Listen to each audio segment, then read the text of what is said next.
What's good, sports fans? Are you ready to elevate your live entertainment experience? Well, let me introduce you to SeatGeek, an amazing platform that connects you to your favorite events while saving you money. With SeatGeek, you can easily find tickets for sports games, concerts, and so much more, all in one place. The interface is user-friendly, making it simple to browse and compare prices. And one of the best features is the interactive seating chart. You can see exactly where you'll be sitting and how much you'll be spending, ensuring you get the best value for your money. But here's the best part. Check this out. By using my promo code, ChalkItUpSports, you can enjoy a one-time $20 discount on your first SeatGeek order. That's right, $20 off your first SeatGeek order. Imagine catching that thrilling game or concert without breaking the bank. It's a win-win situation. Plus, you'll be a part of a community of fans who eat, sleep, and breathe live events just as much as you do. So what are you waiting for? Click the link in the description to download the SeatGeek app today. And don't forget to use my promo code ChalkItUpSports for a one-time $20 discount on your first SeatGeek order. Get excited. Now let's get back to the show.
What up, what up, what up, what up, what up? This is your boy, Tone DeShields II. You guys are locked in on a 76ers dose of Chalk It Up Sports, where no matter if we win or if we lose, we just got to charge it to the game.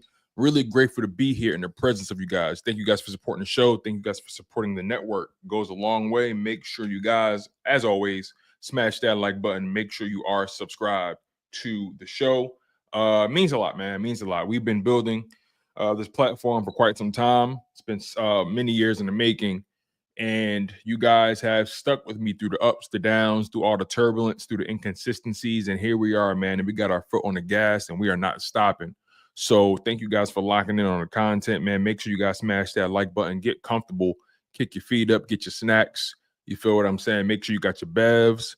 You know what I mean? Make sure the kids is out of the way. Maybe some of the kids is in school. Maybe you got the little ones at home. Maybe one of them is sick. You never know. So I appreciate you guys. I want to give a shout out to all my people out there getting it from the muscle, getting it out the mud. Shout out to my blue collar workers. Shout out to my white collar workers. Shout out to our military personnel. Shout out to our first responders. Shout out to our activists, right? All of our people getting it done on the ground, trying to make the world a better place for everybody. Shout out to our bus drivers, right? Our firemen. Shout out to our home health aides, our nurses, our doctors. You feel what I'm saying? Shout out to our plumbers, our contractors, everybody that's getting it, man. I'm probably going to leave some people out, and that's not the goal here. You know who you are. Blue collar, white collar. You know what you're doing. So make sure you guys lock in, and I hope you guys are enjoying your Wednesday afternoon. For some of you guys, it's still Wednesday morning like me. Nonetheless, let's not waste any time here. You guys know how we do the Sixers talk. We get in and we get out. We're always here for about a half an hour, and we pretty much hit all the main points. I voice my concerns. I voice my perspective. You guys do the same thing, and we have a conversation. So, again, let's not waste any time. You guys saw the thumbnail. You know why you're here. You know what we're going to discuss. Let's just pull the Band-Aid off. The Philadelphia 76ers are a joke. They're a joke. The Philadelphia 76ers are dangerously approaching, if not already. They are dangerously approaching to being one of the most irrelevant franchises in the city of Philadelphia. Listen to this.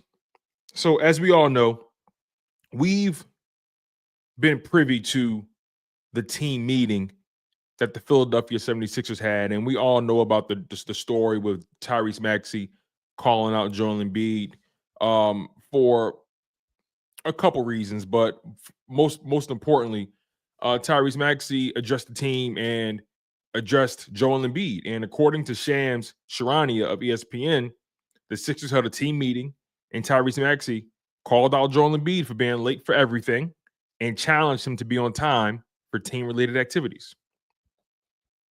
And we all know Joel Embiid and Tyrese Maxey have a really, really, really good relationship. They've both voiced that, and they both hold each other accountable. So I like Tyrese Maxey holding the veteran accountable. I like Tyrese Maxey calling out the big fella. I like that. I like that a lot, actually. You feel what I'm saying? You see, Tyrese Maxey, he's a humble beast, right? He's the kind of guy you don't really expect to rock the boat. Maxey's the kind of guy that you expect to just come in, have a smile on his face at all times, be a professional, work hard, play even harder. You dig what I'm saying? I don't question Tyrese Maxey's work ethic ever. Because if you think about the player he's become from year one to now, it's all work ethic. It's all off-season work. Tyrese Maxey doesn't become the player he is. He doesn't get that max contract without putting in the work, right? So if anybody has the right to call out Joel Embiid, especially somebody who's been there, right? Maxey's been here for 4 years, 5 years?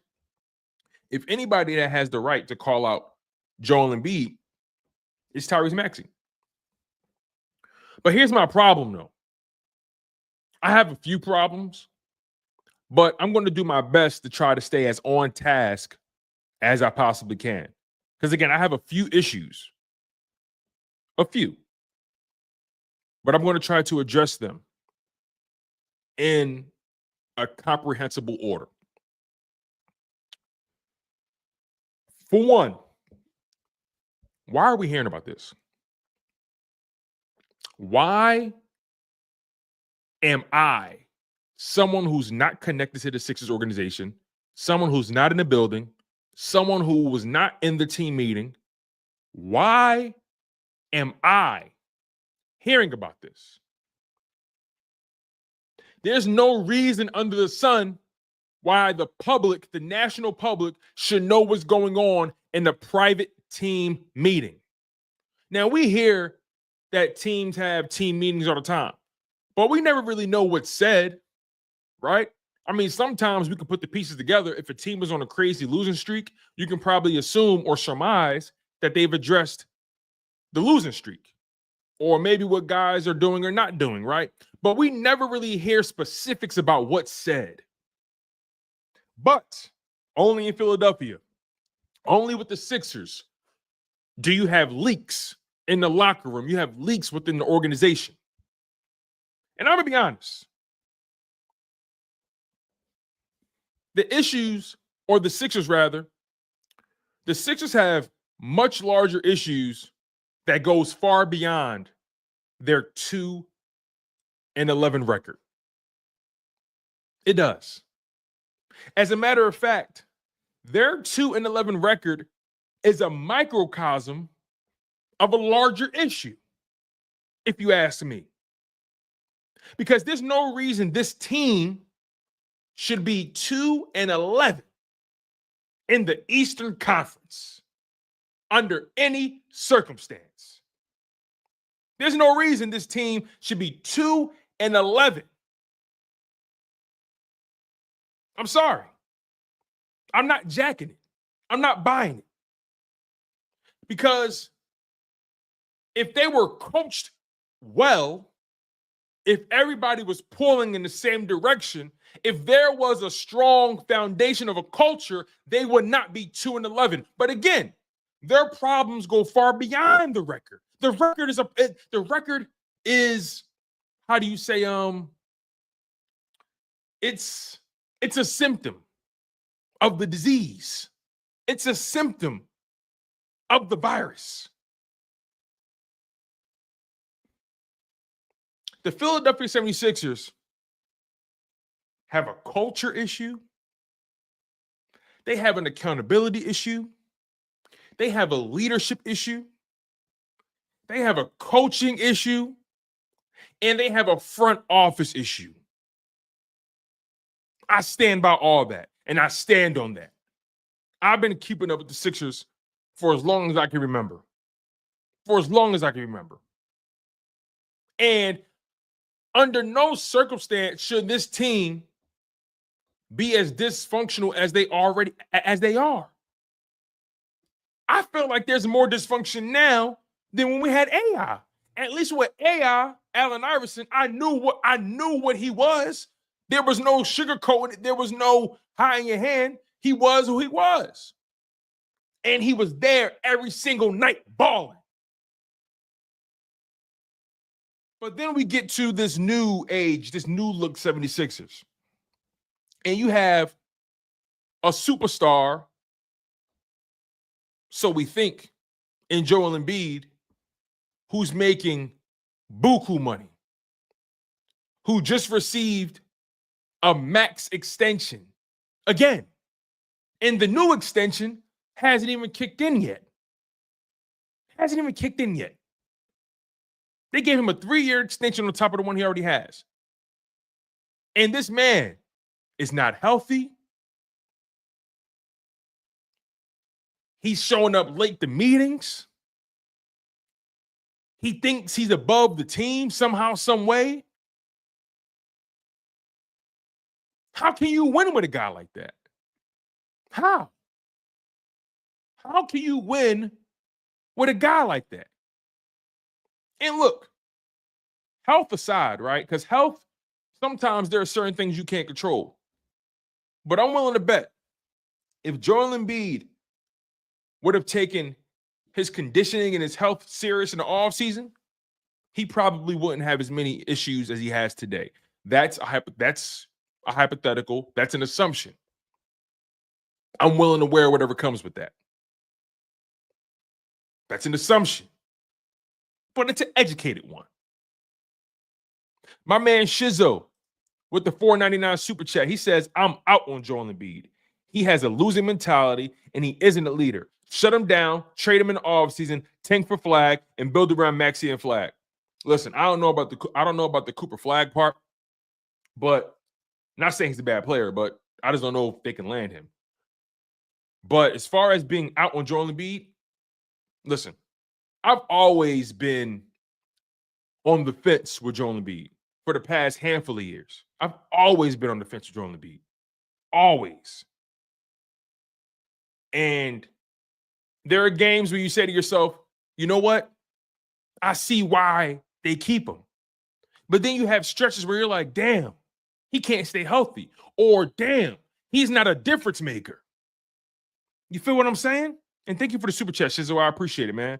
And I do agree with you, Shizzo. This man is not a leader. He cosplays as one. Why does Tyrese Maxey have to call you out to be on time?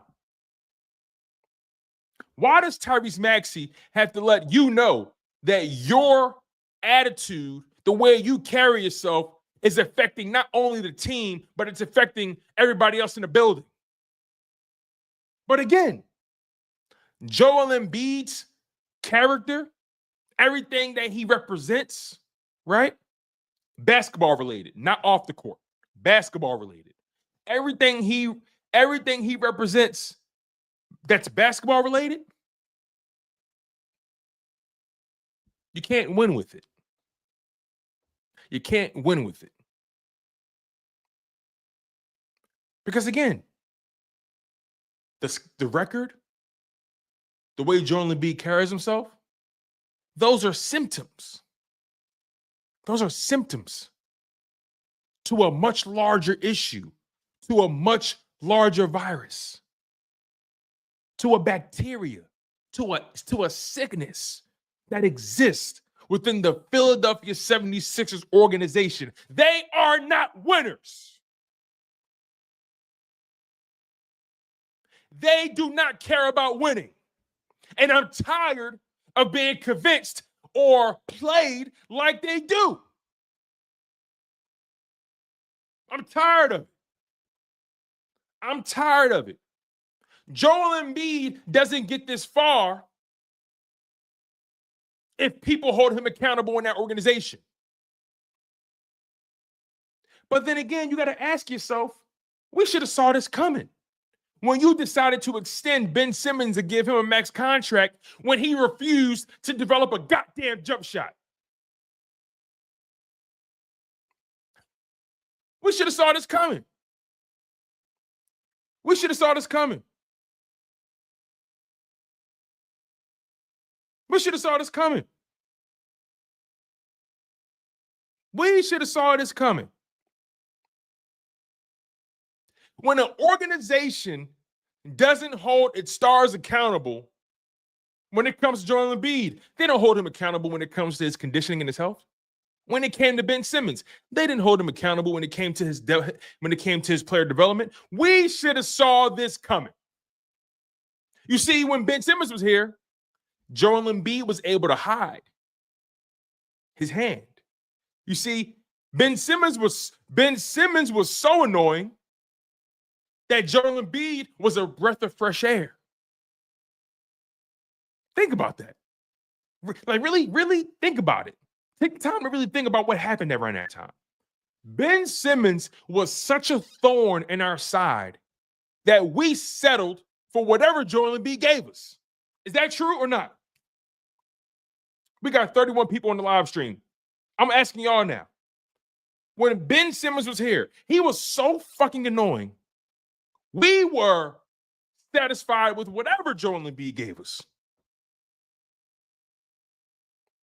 But now that we're far removed from that, we're seeing Joel Embiid for exactly what it is. And we've seen time and time and time again that he has not been a difference maker in the playoffs. He's going to always get his numbers. He's going to get his numbers. He's going to be dominant for quarters 1 through 3. But when it's crunch time and you need him to step up and be the leader, be the max player, be the superstar, be the MVP, where is he? Not a single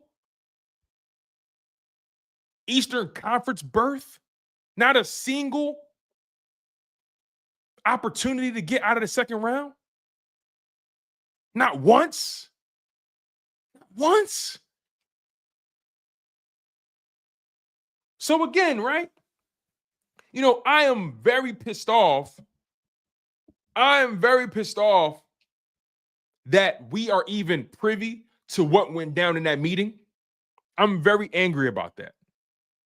Because we should not know that. That is a sign that this organization is a joke. Where you can't even have a team meeting and it can't even stay there. I want to know who it is. I want to know who it is. Don't hide your hand now. I want to know who it is.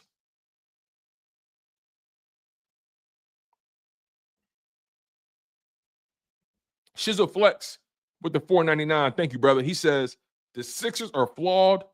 They need a reset from front office down. You need somebody like Pat Riley to run the type ship and a coach who has their GM's full support. Bro, they're a joke.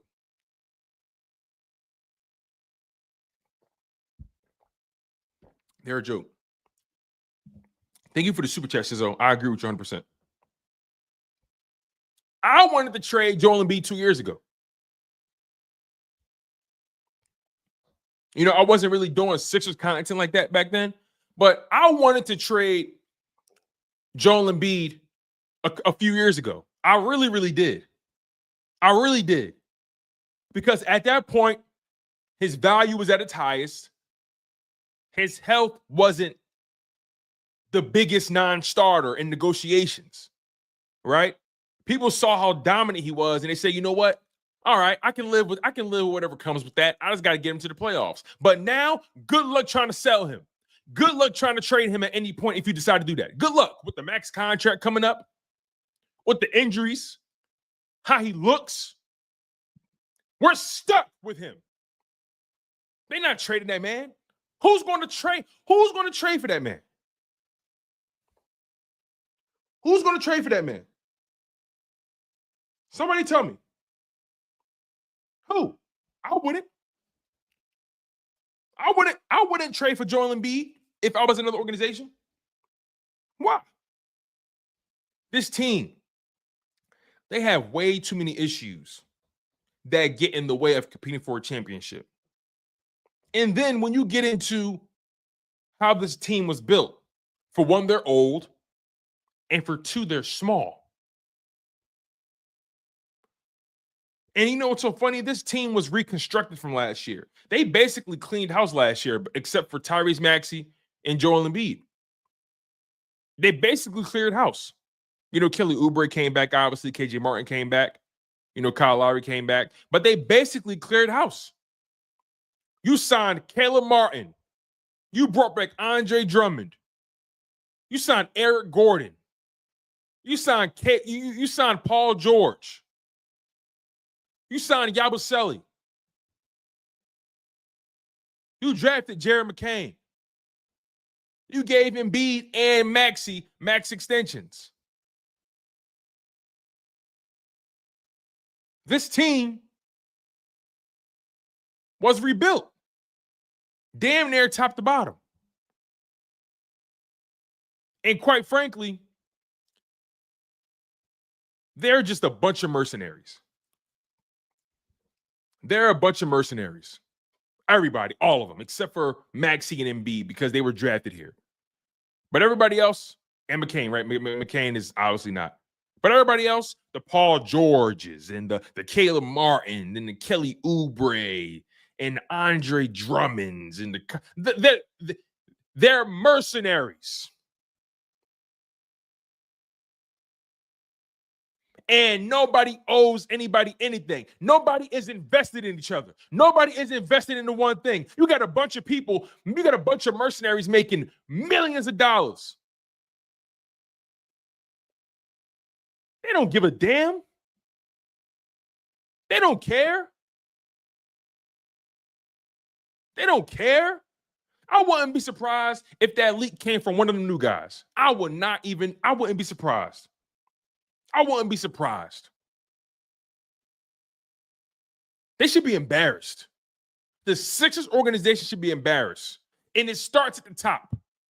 It starts at the top with Josh Harris. Josh Harris don't give a damn about winning basketball games. He cares about selling tickets. Because if you were serious about winning, you would have traded Joel Embiid. If you were serious about winning, you would have traded Joel Embiid. And you would have took a risk and a gamble. And you would have got a king's ransom for him and rebuilt this roster. He showed you time and time again, he's not a difference maker. He can't take you over the hump. He can't stay healthy. He doesn't take care of himself in the offseason. He's shown you. He's shown his hand. But again, this goes back to a lack of accountability. Again, a culture issue, an accountability issue, a leadership issue, a coaching issue. Nick Nurse don't know what the hell he's doing. Nick Nurse is spiraling. He's spiraling. This team is entirely too talented to be 2-11. And then you're going to have some people who are really in love with this team and say, Tone, it's early. You know, the overreaction is disgusting. This is the problem with you content creators. You guys overreact to every little thing. No, our responsibility is to chronicle these organizations, these teams. Our responsibility is to chronicle these storylines, these narratives, and share the story with you guys and address it with you guys. And call it what it is. We have a responsibility to document these things and address these things. Am I privy to everything that's going on in that building? Hell no. Hell no. I'm not privy to everything going on in that building. I'm not. But I can see with my own 4 eyes that Joel Embiid does not have it. The man is scared to get in the paint. He does not trust his knees.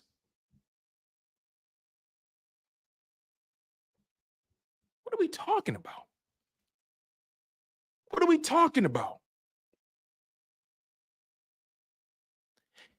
We got to get serious, Philadelphia. We got to get serious. They want us to keep going to these games.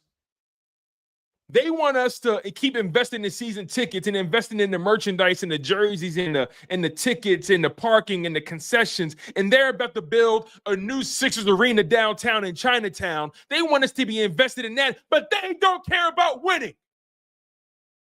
And they're cosplaying as winners. They don't care about winning. We should have never knew what went down in that meeting. We should have never knew what went down in that meeting. We should have never knew what went down in that meeting. I am so sick to my stomach that I know what was said in that meeting. I'm sick to my stomach.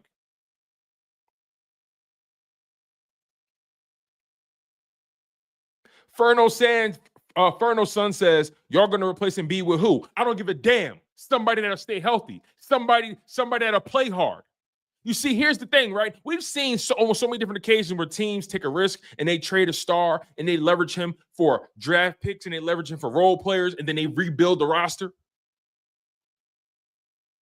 I'm seeing the Orlando Magic invest in that team and build around Paolo Banchero and develop talent. I'm seeing the Houston Rockets take their lumps. They traded James Harden, and they're investing in that roster, and you're seeing that roster start to improve. You're seeing players develop.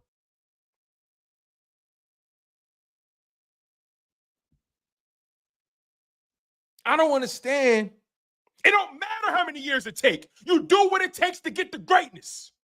It don't matter how many years it takes. Nothing worth having comes to you fast. Nothing worth having comes to you fast. If we sat through the process, I could sit through anything. If we sat through the damn process, I can sit through anything. If I can take you serious, if I can see the vision is lost. The vision is lost. I don't mind waiting for greatness if I can see the vision. There was a point in time in Joel Embiid's early years where I saw the vision. I saw it. The vision is lost. I've seen OKC destroy and rebuild and destroy and rebuild and destroy and rebuild. What are we talking about? What are we talking about?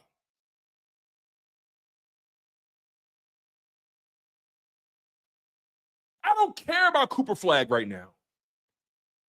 I don't. I don't care about Cooper Flag right now. I don't care about Cooper Flag right now. I don't care about an MVP that Joel Embiid was given because they didn't want to give it to Jokic anymore. Yeah, I said it. Let's talk about it. Let's talk about it. I'm mad now. Let's talk about it. They gave that MVP to Joel Embiid because they was tired of giving it to Jokic. Let's talk about it. Let's make some people mad today. Let's make some people mad today. Let's make some people mad today. They gave it to him because they was tired of giving it to Jokic. Tell me I'm wrong. Tell me I'm wrong. Stop playing with me, man. Stop playing. I'm from this city. I'm from this city. I bleed this city. I live this city. They a joke. The Sixers are a joke. We should have never knew what went down in that meeting. We should have never knew. The 2-11-1 record. The 2-11-1 record was already frustrating. The 2-11-1 record was already frustrating. Now we got this. Now we got this. Now we got this.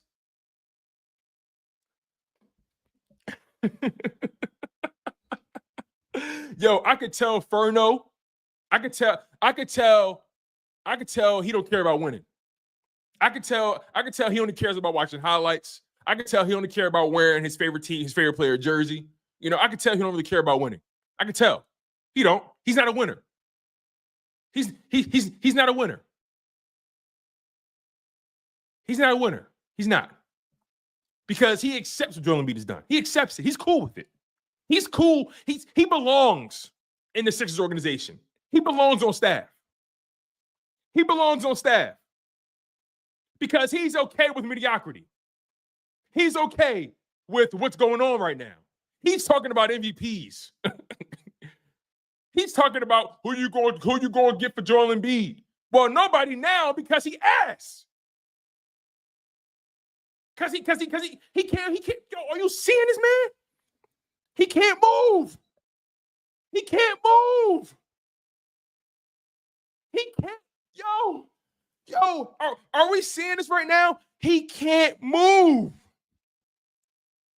He can't move. What? He can't move. Hey, RJ, handle my light work, man. Furno soft. Furno soft. Furno is soft. Get him out of here, y'all. He's soft. He's soft. You can't be in this live stream if you're soft. He's soft. I'm talking real shit with y'all. This ain't my feelings. This is the facts. This is the facts. This is facts. The Sixers are a legacy organization. We come from the lineage of Allen Iverson. We come from the lineage of Julius Erving, Moses Malone, Charles Barkley.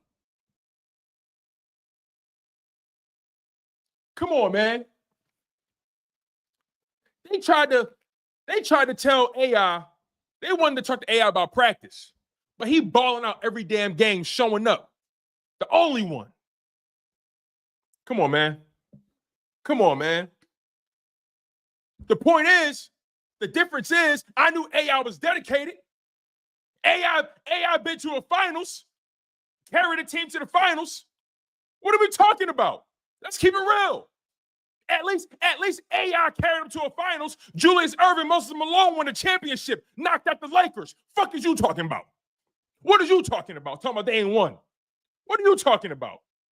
What are you talking about? AI carried Eric Snow, Aaron McKee to a finals. And Joel Embiid can't get out of the second round. He want to show up late to meetings. He don't want to be in shape. Tyrese Maxey has to check you in front of the team. What? Tyrese Maxey has to check him? Y'all don't see the problem in that? Y'all don't see the problem in that?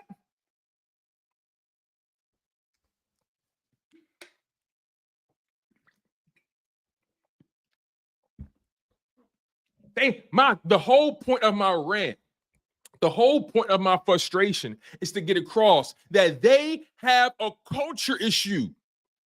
They have an accountability issue. They got to rip this shit from the studs.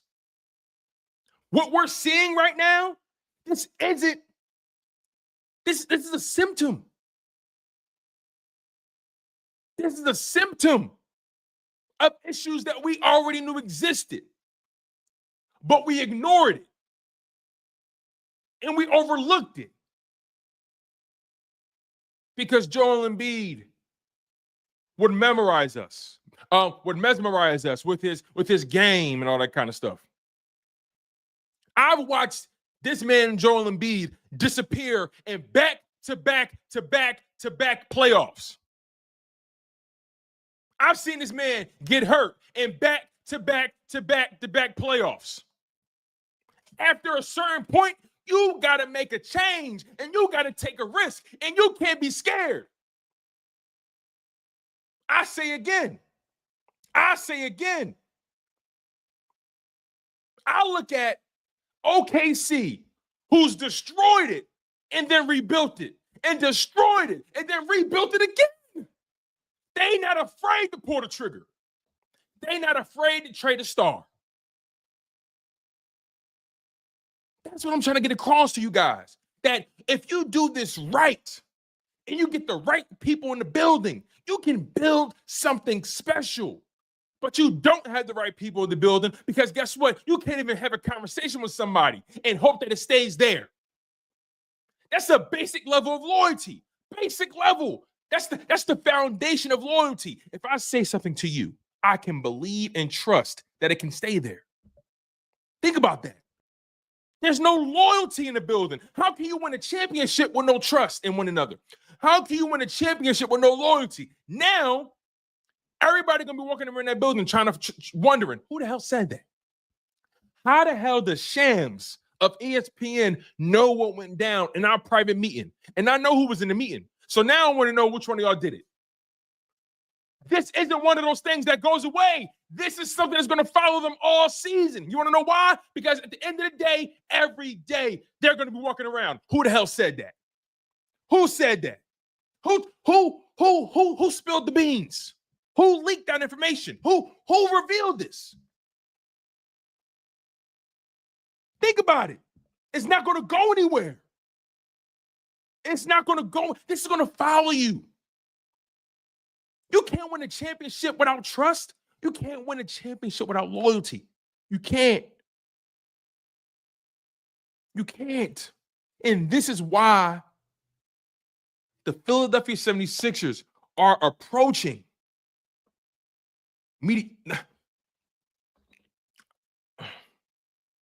I'm damn near ready to commit to it, honestly. I'm damn near ready to say this. The Sixers are approaching irrelevancy. They are approaching irrelevancy.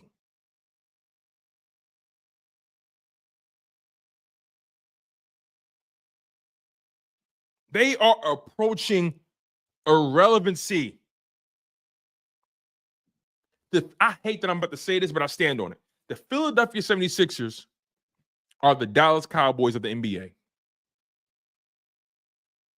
The Philadelphia 76ers are the Dallas Cowboys of the NBA. All flash, no substance. Ownership wants you to believe that they care about winning. But really, all they really care about is selling tickets, getting people in them seats, making money, continuing to increase the valuations. They don't care about winning. They don't. They don't care about winning. They do not care about winning. You see, some people would disagree and say, hold on, wait, they paid Paul George and they drafted this person and that, but they care about winning, right? They're cosplaying. They want you to believe that they care about winning, but they don't. They care about selling tickets. This is theater to them. Theater. This isn't a sport to them. Ownership, that is. This isn't a sport to ownership. This isn't a competitive game to ownership. This is theater. This is entertainment. Ownership looks at this team like a goddamn sideshow, like the carnival, like the circus. Everybody likes to come to the circus. Everybody wants to see the main attraction. This isn't just entertainment. This is competition. This is pride.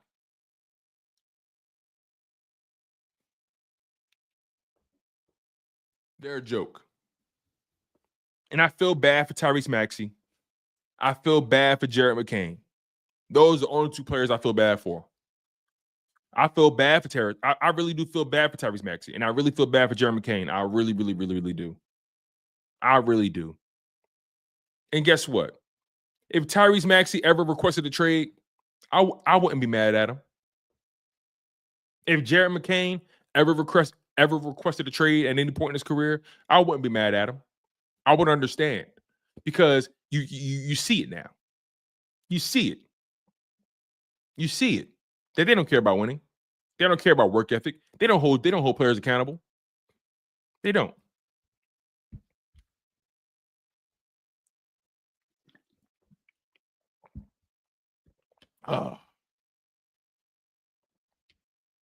I just gave y'all more energy than I thought I was gonna give y'all. I gave y'all more energy than I thought I was gonna give y'all. I didn't anticipate flying off the handle like this. But the more I talk about it, the more frustrated I get. The more I really peel back the layers, I realize that, oh wow, they've been lying to us, and we've been buying it. We've been believing it. We've been drinking the Kool-Aid.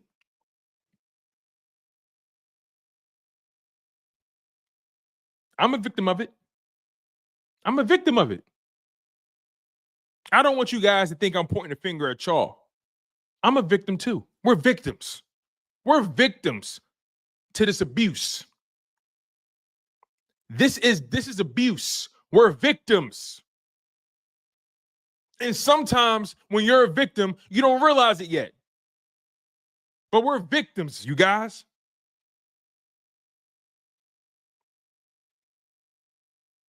We're victims.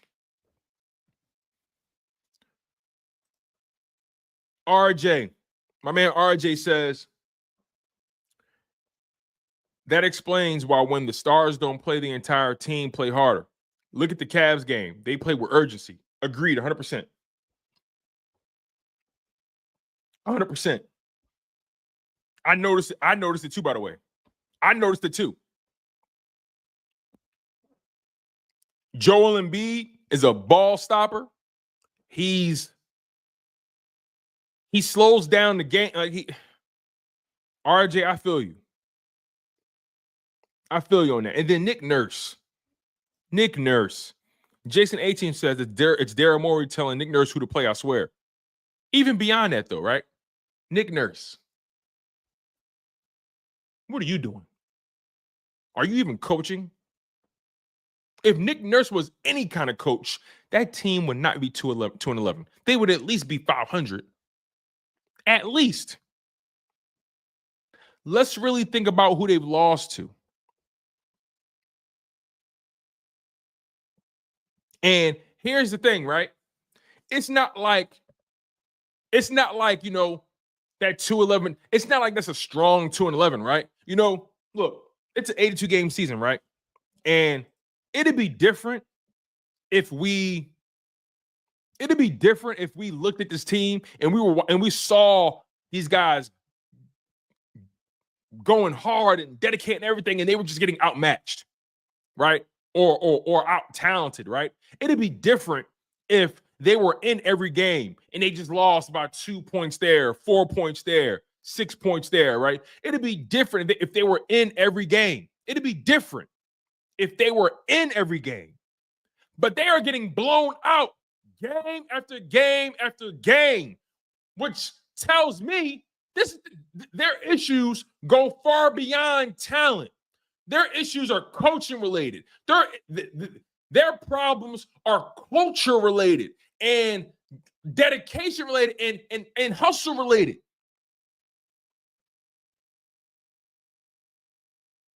I told people Nick Nurse has been riding the coattails of Dwayne Casey's roster his entire career. He's been riding the coattails of that Kawhi Leonard championship his entire career. Dwayne Casey built that roster, developed that roster. The only difference was, and people forget this, people forget when Kawhi went to the East. Listen, people forget this because it was such a long time ago. When Kawhi got traded to the Raptors, and DeMar DeRozan got traded to the Spurs. The biggest move that occurred that offseason had nothing to do with either of those teams. Remember, that was the season LeBron took his talents to the West Coast. That was when LeBron left the East. Remember? Remember that? The only thing that was stopping the Toronto Raptors from getting to an NBA Finals was LeBron James. When they had Dwayne Casey as the head coach, DeMar DeRozan, Kyle Lowry. The only thing that was stopping them from getting to a finals was LeBron James. So LeBron James was a thorn in the Toronto Raptors side for years. They were always a good team. They were always competitive. But LeBron James is LeBron James. But when LeBron James left the East and went west, Kawhi Leonard migrated east, or north rather. And he went to the Raptors. And the Raptors were able to take advantage of an injured Golden State team. Golden State was a shell of themselves in that finals. Klay Thompson got hurt. KD got hurt, right? They were a shell of themselves.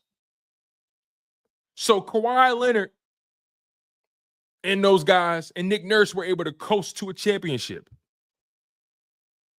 But who has Nick Nurse been since that? Since that championship? When Kawhi Leonard left, who has he been? Nobody. Nobody. He was, or he benefited from timing. He was a beneficiary of timing, divine intervention. He's not a good coach. He's not. He's not a good coach. He was a beneficiary of divine intervention. That's all. Hey, look, if LeBron would have stayed in the East one more year, he probably would have caught Golden State lacking too.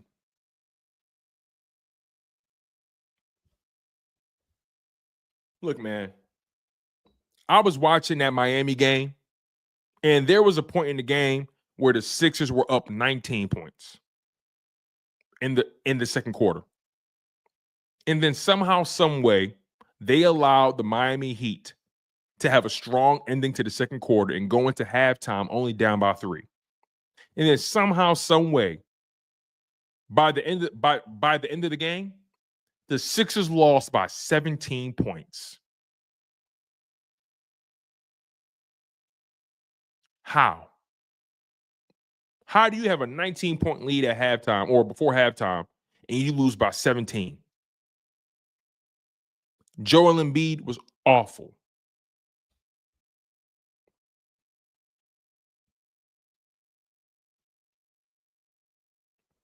Paul George, awful. Kyle Lowry, awful. The only person who was not awful was Jared McCain. Jared McCain, a rookie, is your most effective player. And you have 2 Supermax players in Paul George and Joel Embiid on the court. And you want to tell me we don't have a problem?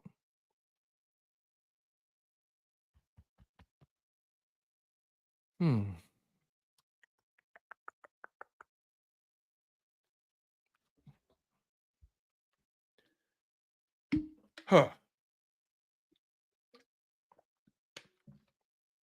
The Sixers are not winning a championship anytime soon. I hope you know that. I hope you know that. They're not winning a championship anytime soon. Anytime soon.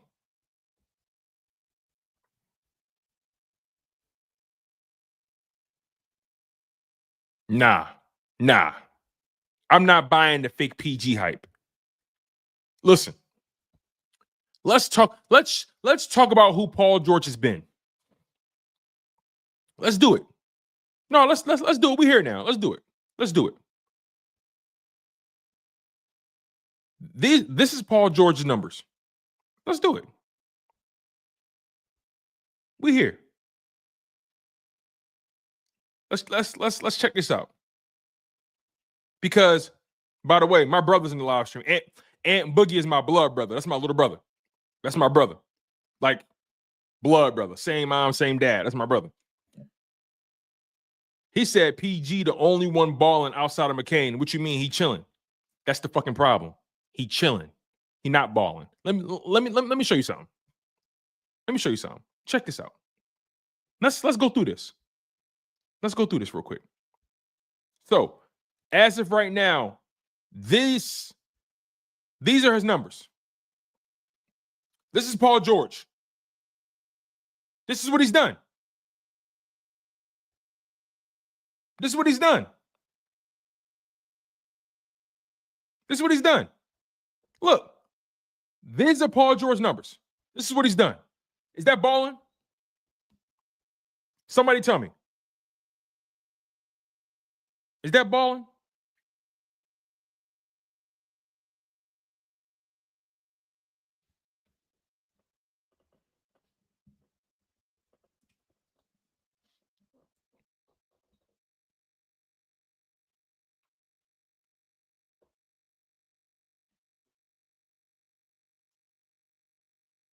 By the way, Paul George signed a 4-year, $211 million max contract.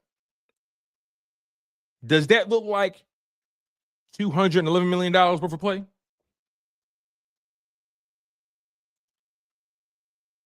Do this look like $211 million?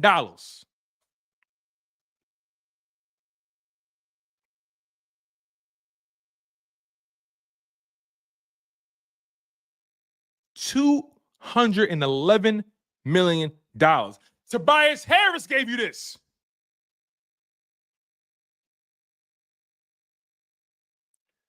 Bro. You know what we did, y'all? We signed Tobias. All we did was sign Tobias Harris 2.0 with a podcast. That's all we did. That's all we did. We signed Tobias Harris 2.0 in the podcast. That's what we did. We just gave Paul George his retirement package. That's what we did. We gave him a $211 million retirement package. Tobias Harris with a podcast. That's all it is. That's all it is.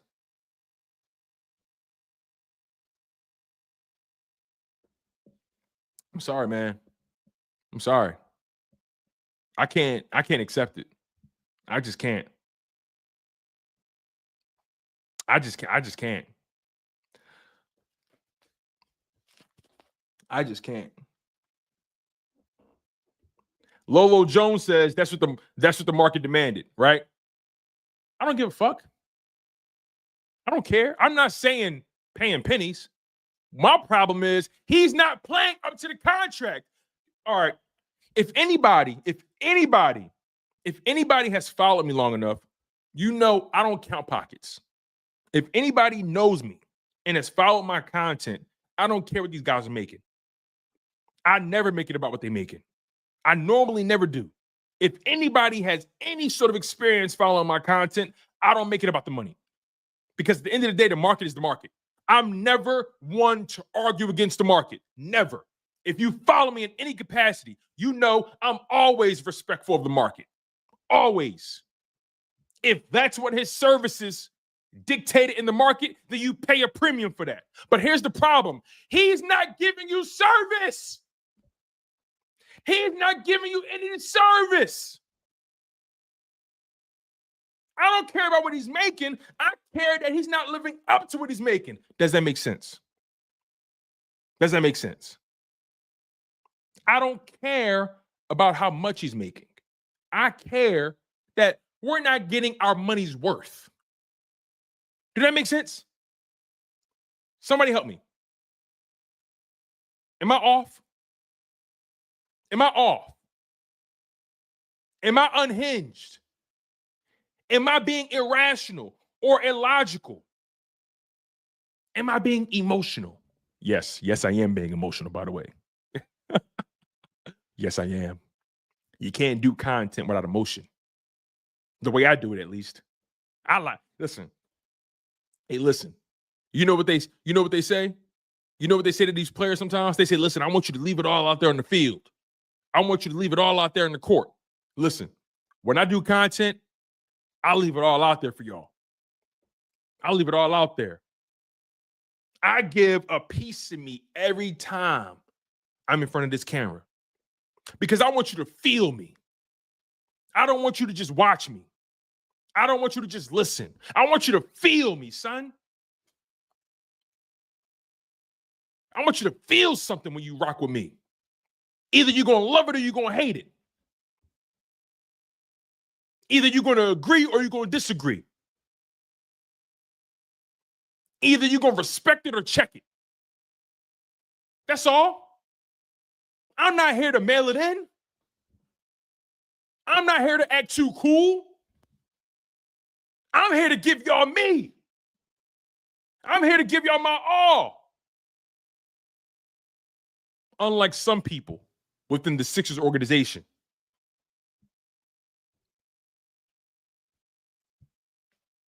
You know what I mean? So if I ever come off as aggressive, brazen, brash, trust me, it's because I live for this. I live for these conversations with y'all. I was born and raised in Philly. All I know is passion. All I know is grind.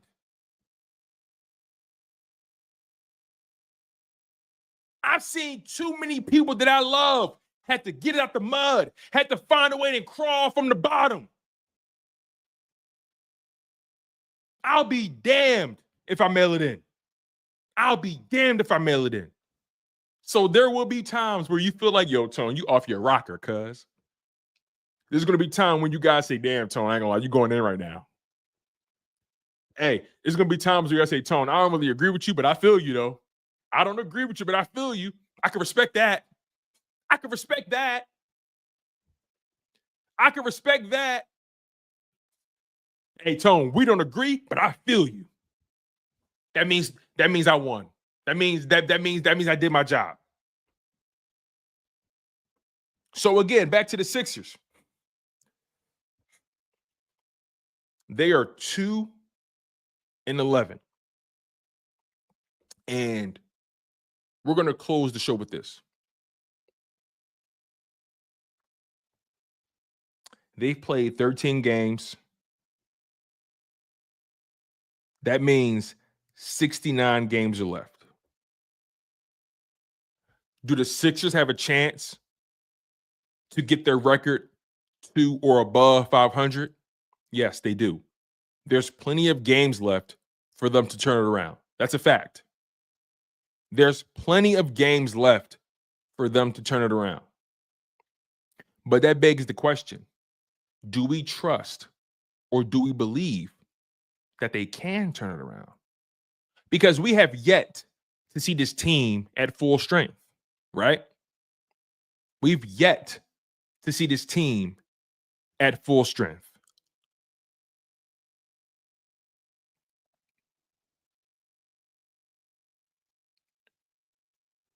But my fear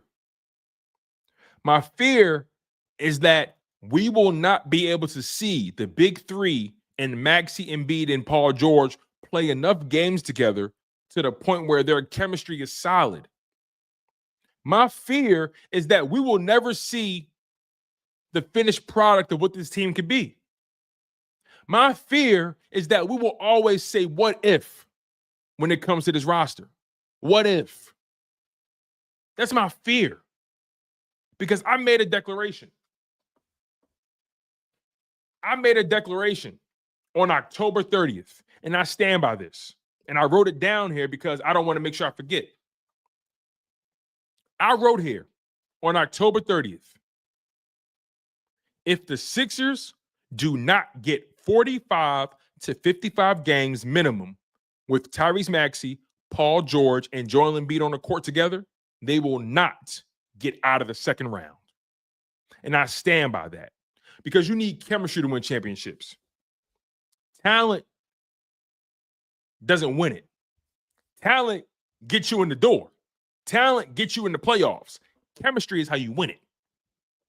Trust, loyalty, sacrifice, dedication, will, everybody pulling in the same direction. That is how you win championships. You don't win championships. You don't win championships when everybody is for self or everybody is only focused on their own situation. You can't win that way. You can't win it. You can't win a championship when you're never at full strength. You can't. You can't. Talent gets you in the playoffs. Chemistry, morale, trust, dedication, sacrifice, how you win it. And I'm not seeing that with this team. Leadership is how you win it. I'm not seeing it. I'm not seeing it. So again, 69 games left. Can they turn it around? Logically, yes, they can. Numerically, yes. Mathematically, yes, they can. They have plenty of games to turn it around, actually. Plenty. But do I believe they can or they will? I don't know. I don't know. I can't sit here and lie to you guys. I don't know. I don't know. But I know one thing for sure that I stand on, and I'll say it again. If the Sixers do not get 45 to 55 games total with Tyrese Maxey, Paul George, and Joel Embiid on the court together, they will not get out of the second round. Do you guys remember? Do you guys remember the James Harden, Kyrie Irving, Kevin Durant experiment in Brooklyn? Did you guys know over the course of those 2 years or a year and a half, those guys only played like 13 games together, less than 20 games together, healthy? You guys remember that? They played less than 20 games together over the course of a year and a half or 2 years. Do you ever remember that?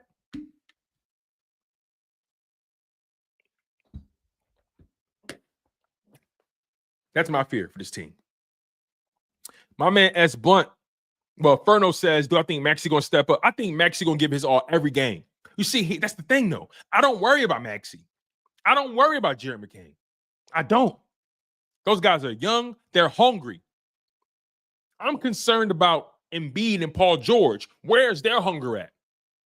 Where's their hunger? Where's their desire to win? Where's their sacrifice? I'm not concerned about Maxey. I know Maxey going to give it 100%. I'm not concerned about McCain. I know he's going to give it 100%. My man S. Blunt says, so if y'all turn this around, you still on the break up the band statement, correct? Listen, I'm over Joel Embiid. I don't care what happens at the end of this season. I'm over him. I'm over him. I'm over him. I'm over him. I don't care what happens at the end of the season. Because remember, again, this goes back to, do I believe that they can make some noise? I don't. Not anymore. I don't. They got to prove it to me. They got to go on a crazy win streak. They got to. And then even so, you got to get out of the second round. I've been scarred. I've been jaded. I'm jaded. I've seen this team get knocked out of the second round by inferior opponents on more times than one.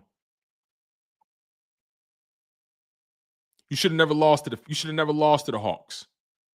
have never lost to the Raptors.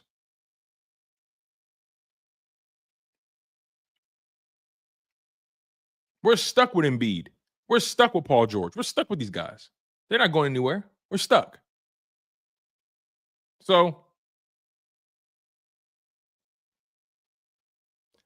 look, man, if they turn it around, we'll see what happens. But as of today, as of right now, I can't take them serious. I can't take them serious. I can't. Look, y'all, Thank y'all so much for locking in on the show. I didn't expect this live stream to be this long. I really didn't. But sometimes when the motion is going, you got to flow with it. Sometimes you got to ride that wave. Thank you, Shizzo, for donating to the channel, brother. I really do appreciate it. Also, shout out to Chris Scott. Shout out to Vegas Dev, the Bull RJ, Jason A-Team, Ant Boogie, Ferno Sand. Shout out to him. Shout out to Nina Alston. Who else? Shout out to RJ, Lolo Jones. Shout out to y'all for locking in on the live stream. Mr. 89, Gibbs. Shout out to y'all for locking in on the live stream. I appreciate y'all so much. Thank you for locking in. Who else? Shout out to Shizzo, my man S. Blunt, the Fandalorian. Shout out to y'all for locking in. Shout out to all of you guys who are listening on YouTube, Twitch, Facebook. Also, shout out to all you guys who are locked in on Spotify, locked in on Apple Podcasts. I'm so grateful to everyone who's locked in. And again, right, we're going to agree, we're going to disagree, you guys. It's never personal with me, I promise you. It's never personal. It's just really, really passionate sports talk. It's never personal, it's only passion. I need to put that on the shirt. It's not personal, it's passion. Jake from State Farm, thank you, man. It's not personal, it's passion. That's my go-to line, y'all, whenever somebody get upset. It's not personal. It's just passion.